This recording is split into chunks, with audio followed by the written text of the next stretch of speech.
Evinizin genelini sürekli havalandırın. Oksijenli hava öksürüğünüzün kesilmesine sebep olacaktır. Ortamı biraz nemlendirin. O da öksürüğünüze çok iyi gelecek.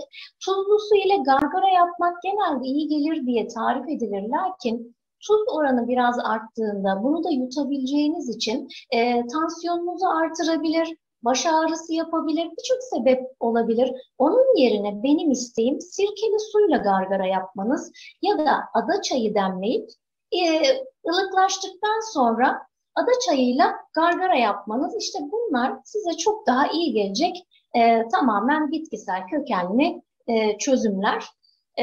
Bitkisel doğal çözümler demişken mesela bal doğal çözümlerin baş tacı olarak geçer. Bilimsel araştırmalara göre bal öksürüğü baskılama potansiyeline sahiptir.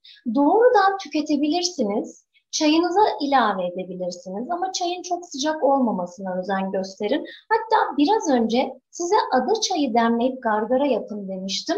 İşte gargara yapmadan önce ada çayınızın içine bir tatlı kaşığı bal ilave edin. Hatta bir dilim de limon atın.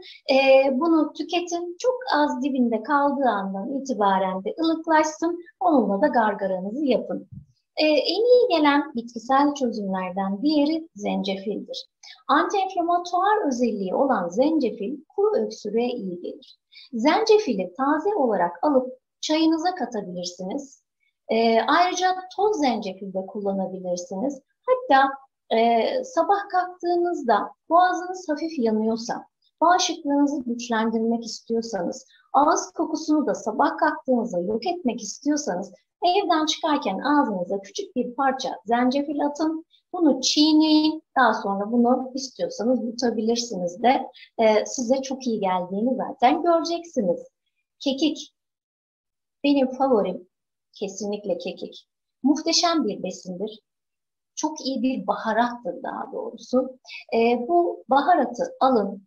Her gün bir fincan, şöyle büyükçe bir fincan sıcak suyun içine bir tatlı kaşığı atın. Biraz demlensin. Kekik çayınızı için. Gerçekten boğaz enfeksiyonunuza çok iyi geldiğini ve öksürüğü kesmeye başladığını görürsünüz.